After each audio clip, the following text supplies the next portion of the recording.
दोस्तों वीडियो शुरू करने से पहले जल्दी से आपसे एक अपील, मेरा ये दूसरा channel news and more with Kumkum Binwal जरूर सब्सक्राइब कर लें, क्योंकि मुझे नहीं पता कि मेरा ये चैनल कब बंद हो जाए या इस पर कब गाज गिर जाए। तो आप लोगों से दरख्वास्त है कि जितना हो सके इस चैनल को सब्सक्राइब करें, और इस चैनल का जो लिंक है मैं इसी वीडियो के डिस्क्रिप्शन बॉक्स में आपके सामने रख दूंगी। दोस्तों, क्या ऑपरेशन सिंदूर अभी खत्म नहीं हुआ है? क्या ऑपरेशन सिंदूर अभी जारी है? ये बड़ी जानकारी निकल कर आई है सर्वदलीय बैठक से। दोस्तों, सबसे पहले मैंने आपको कल ये खबर दिखाई थी, जिसके जरिए मैंने आपको कल ही बता दिया था कि एक ऑल पार्टी मीटिंग बुलाई गई है सुबह 11 बजे, और ये ऑल पार्टी मीटिंग जब हुई तो इसके बाद जो जानकारी निकल कर आई है वो न केवल बड़ी है बल्कि ये भी बताती है कि हमारी सेना पाकिस्तान के खिलाफ ऑपरेशन सिंदूर करके अभी शांत नहीं बैठी है, क्योंकि ये ऑपरेशन अभी जारी है। दोस्तों, इस ऑल पार्टी मीटिंग में निकलकर क्या आया, राहुल गांधी ने क्या कहा और किन किन मुद्दों पर चर्चा हुई, कुछ जानकारियां खुद संसदीय कार्य मंत्री किरण रिजिजू ने शेयर की हैं। मीडिया से मुखातिब हुए संसदीय कार्य मंत्री और उन्होंने मीडिया के आगे संक्षिप्त में अपनी बात रखी। उन्होंने कहा कि सभी दलों ने एक मुश्त सरकार को समर्थन दिया है, और एक ऐसे वक्त में जब देश चुनौतियों से गुजर रहा हो, सरकार के साथ सभी दल हैं। इसके अलावा संसदीय कार्य मंत्री ने यह भी बताया कि रक्षा मंत्री राजनाथ सिंह क्योंकि बैठक में मौजूद थे और रक्षा मंत्री के अंतर्गत ही पूरा का पूरा ऑपरेशन उनके मंत्रालय के अंतर्गत आता है, तो रक्षा मंत्री ने पूरे की पूरे ऑपरेशन सिंदूर की जानकारी विपक्ष को दी दोस्तों।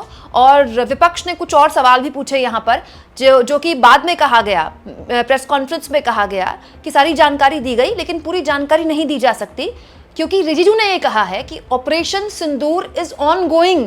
ये शब्द ऑन रिकॉर्ड बोले हैं संसदीय कार्य मंत्री। इसका मतलब ऑन रिकॉर्ड सरकार ये स्वीकार रही है कि ऑपरेशन सिंदूर खत्म नहीं हुआ है, ऑपरेशन सिंदूर अभी जारी है। ये ऑन रिकॉर्ड सरकार ने बोला है। इसके अलावा दोस्तों कुछ और जानकारियां जो कि इस मीटिंग के अंदर निकल कर आई हैं मैं आपको बता देती हूं। दोस्तों, ऑपरेशन सिंदूर का न केवल समर्थन किया तमाम विपक्षी दलों ने, बल्कि सेना को बधाई भी दी और ये भी कहा कि वो हर हाल में सरकार के साथ खड़े हैं। अगर पाकिस्तान इस ऑपरेशन सिंदूर के बाद किसी भी तरीके से रिटेलिएट करता है तो हम चाहते हैं, मतलब विपक्ष के लोगों ने कहा सरकार से, हम चाहते हैं कि आप इसका मुंहतोड़ जवाब दें, सरकार किसी भी हाल में पीछे ना हटे, क्योंकि इस वक्त हर लिहाज से हमने पाकिस्तान को बैकफुट पर धकेल दिया है। ये शब्द विपक्ष ने नहीं बोले हैं, मैं आपको बेसिकली वहां जो बातचीत का मर्म है वो बता रही हूं दोस्तों। इसके अलावा जब बैठक खत्म हुई, बैठक खत्म होने के बाद न केवल संसदीय कार्य मंत्री ने प्रेस कॉन्फ्रेंस की बल्कि विपक्ष द्वारा भी प्रेस कॉन्फ्रेंस की गई। प्रेस कॉन्फ्रेंस क्या मतलब, वहीं पर मीडिया खड़ी हुई थी जहां पर ये बैठक चल रही थी, और बैठक भी बहुत बड़ी नहीं चली, बहुत संक्षिप्त बैठक चली।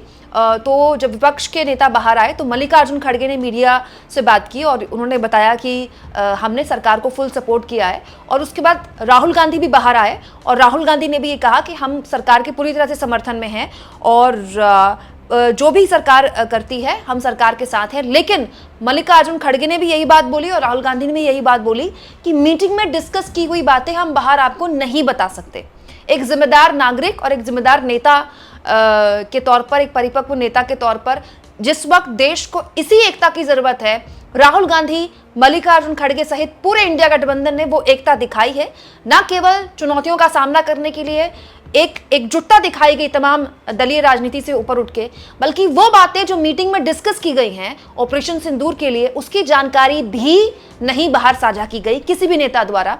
इसके अलावा दोस्तों इस पूरे के पूरे मसले पर जो बड़ी जानकारियां निकल कर आई हैं ओवैसी द्वारा बताई गई हैं, क्योंकि ओवैसी भी इस मीटिंग में थे, वो मैं आपको बताती हूँ। दोस्तों, ओवैसी ने इस पूरे ऑपरेशन के लिए सेना की तारीफ की और ये बात उन्होंने खुद बताई। दोस्तों, ओवैसी ने दरअसल मीडिया से आगे वो मुखातिब हुए थे ऑल पार्टी मीटिंग के बाद, और उन्होंने कहा कि हमें टीआरएफ के खिलाफ इंटरनेशनल कैंपेन चलाना चाहिए, खासतौर से सिक्योरिटी काउंसिल इसका ऐलान करे। इंटरनेशनल प्लेटफॉर्म में हमें भारत के तौर पर, देश के तौर पर टीआरएफ को ले जाना चाहिए, जिसने पहलगाम में हुए आतंकी हमले की जिम्मेदारी ली थी। इसके अलावा दोस्तों ओवैसी ने यह भी कहा प्रेस कॉन्फ्रेंस में कि हमें अमेरिका को भी बताना होगा कि आप ही ने टीआरएफ को आतंकी संगठन घोषित किया था और उसके बावजूद भी वो संगठन आराम से फल फूल रहा है पाकिस्तान की शहर में। और ओवैसी ने कहा दोस्तों, फरवरी 2025 में हाफिज सईद के बेटे ने स्पीच में कहा था कि 2025 में हम जिहाद करेंगे। तो क्या यही हाफिज सईद के बेटे की कारगुजारी है। और ये तो सब जानते हैं कि टीआरएफ ने ही किया, टीआरएफ ने खुद ही जिम्मेदारी ली थी इसकी। ये जिहाद का नाम लेकर भारत में कत्ल करना चाहते हैं, आतंक फैलाना चाहते हैं। हम संयुक्त राष्ट्र से आग्रह करते हैं कि टीआरएफ को आतंकी संगठन घोषित करे, पाकिस्तान को एफएटीएफ के ग्रे लिस्ट में डाला जाए। दोस्तों ये ओवैसी ने बोला है मीडिया के आगे। यानी आप कह सकते हैं कि अलग अलग राजनीतिक दल जिनके अलग अलग सुर होते हैं, अलग अलग मुद्दे पर वो सरकार को घेरते हैं, लेकिन आज सब एक दिखाई दे रहे हैं। बल्कि मैं तो तारीफ करूंगी दोस्तों ओवैसी बंधुओं को, दोनों भाई असदुद्दीन ओवैसी और अकबरुद्दीन ओवैसी जिस तरह से इस आतंकी हमले के बाद खुलकर पाकिस्तान के विरोध में आए हैं। उन्होंने ये भी बताया है दोस्तों कि भारत का मुसलमान क्या चाहता है। भारत के मुसलमान के दिल की बात दरअसल ओवैसी और उनके भाई बताते हैं जब भी वो पाकिस्तान मुर्दाबाद या हिंदुस्तान जिंदाबाद के नारे लगाते हैं, क्योंकि ये जो इस्लाम का ठेकेदार बना फिरता है पाकिस्तान पूरी दुनिया में, और खास तौर पर भारत के मुसलमानों की इसको बड़ी चिंता होती है दोस्तों। इसीलिए ऐसे लोगों को भारत के मुसलमानों का बताना बहुत जरूरी है। और भारत के मुसलमान बताते रहते हैं हमेशा कि हम अपने मसले खुद हल कर सकते हैं, आप अपनी चिंता कर दीजिए, आप अपने रोटी दाल का भाव देखिए। तो कुल जमा बात ये दोस्तों कि ऑपरेशन सिंदूर को लेकर जो बड़ी जानकारी निकल कर आई है, जो खुद सरकार ने स्वीकारा है ऑन रिकॉर्ड, वो ये है कि ऑपरेशन सिंदूर अभी जारी है। कुछ मीडिया रिपोर्ट्स के द्वारा हवाला दिया जा रहा है कि सर्वदलीय बैठक में सरकार ने ये भी जानकारी दी है तमाम विपक्षी दलों को कि 100 आतंकियों को मार गिराया गया है 9 अलग अलग ठिकानों में। लेकिन ये सूत्रों के हवाले की खबर है, इसके बारे में कोई पुष्टि नहीं है। लेकिन हाँ, ऑपरेशन सिंदूर को लेकर बड़ी जानकारी सरकार ने दी है कि it is an ongoing operation, still the operation is ongoing.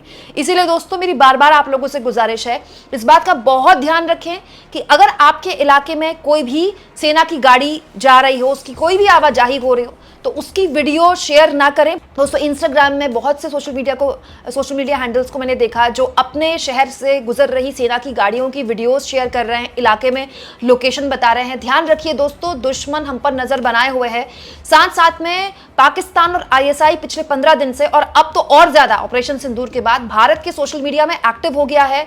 झूठे इंडियन नेम, झूठे भारतीय नाम और तिरंगा लगा डीपी लगाकर, प्रोफाइल पिक लगाकर वो झूठ और बिल्कुल फेक न्यूज फैला रहा है। इस तरह की फेक न्यूज से बचिएगा। ऐसी किसी भी खबर को आगे मत बढ़ाइएगा जो देश के लिए नुकसानदेह साबित हो। मैं बार बार कह रही हूं दोस्तों, अगर हमारे सेना के जवान बॉर्डर पर खड़े होकर हमारी सुरक्षा कर रहे हैं, तो ऐसे में दोस्तों हमारी भी जिम्मेदारी होती है एक नागरिक के तौर पर कि हम उन सेना के जवानों के हाथ मजबूत करें। हम हथियार नहीं उठा सकते, लेकिन हम एक दूसरे में एकता बनाए रखें और फेक न्यूज को किसी भी हाल में सर्कुलेट ना करें। बैठक के बाद कांग्रेस के राष्ट्रीय अध्यक्ष मल्लिकार्जुन खड़गे ने अपनी बात रखी। हम चाहते थे कि इस मीटिंग में प्रधानमंत्री जी पधारें और संक्षिप्त में वो अपनी बात रखेंगे, जो घटना घटी है या जो आज भारत ने जो टेररिस्ट के खिलाफ एक्शन लिया है और खासकर हमारे जवानों ने जो हिम्मत दिखाई, उन जवानों को तो हम सैल्यूट करते हैं और उनका अभिनंदन करते हैं। आप इस मुद्दे पर क्या सोचते हैं दोस्तों, कमेंट बॉक्स में जरूर लिखें और जितना हो सके चैनल को शेयर करें, सब्सक्राइब करें और थैंक्स और ज्वाइन की ऑप्शन से अगर आप चाहें तो कुछ आर्थिक मदद भी चैनल की जरूर करें। दोस्तों एक बार फिर आप लोगों से गुजारिश है, मेरा ये channel news and more with Kumkum Binwal जरूर सब्सक्राइब करें ताकि मेरी आजाद पत्रकारिता, अगर इस चैनल को कुछ हो जाए तो भी इस चैनल के जरिए आगे बढ़ते रहे।